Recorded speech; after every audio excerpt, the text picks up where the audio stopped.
বিভ্রান্তি ছড়াচ্ছে না, যারা বিভ্রান্তি ছড়াচ্ছে তারা দেশ থেকে পালায় গেছে। ওই দেশের থেকে নানান কথা কুয়া কোনো লাভ আছে? যারা বিভ্রান্তি ছড়াবে ওরা পালায় গেছে, তাদেরকে দেশের জনগণ খুঁজে বেড়ায়। জুলাই যোদ্ধারা বাংলাদেশের সূর্য সন্তান। জুলাইয়ের সংগ্রামের বাইরে যারা ছিল তাদের অনেকে পালায় গেছে। বাংলাদেশ জুলাইয়ের কারণে মুক্ত হয়েছে, তাই তাদের নিরাপত্তা প্রাইম ইস্যু।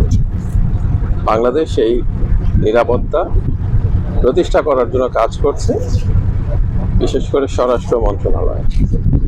আর নির্বাচনের ক্ষেত্রে নিরাপত্তার দিকটাও স্বরাষ্ট্র মন্ত্রণালয়ে দেখছেন। আমরা আশা করি নির্বাচন সুষ্ঠু হবে।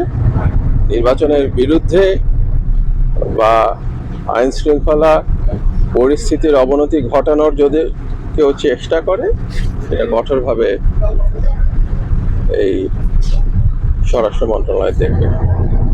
এইখানে চিন্তিত হওয়ার কোনো কারণ নাই, যে এই জায়গাটা হচ্ছে বাংলাদেশের মানুষ জুলাই সনদের কারণে যেই বাংলাদেশ বদলায় দেওয়ার জন্য গণভোটের ব্যবস্থা হচ্ছে, সেই গণভোটে পরিবর্তনের পক্ষে রায় দিবে, আয়ের পক্ষে রায় দিবে এবং দেশে গণতন্ত্র প্রতিষ্ঠিত হবে।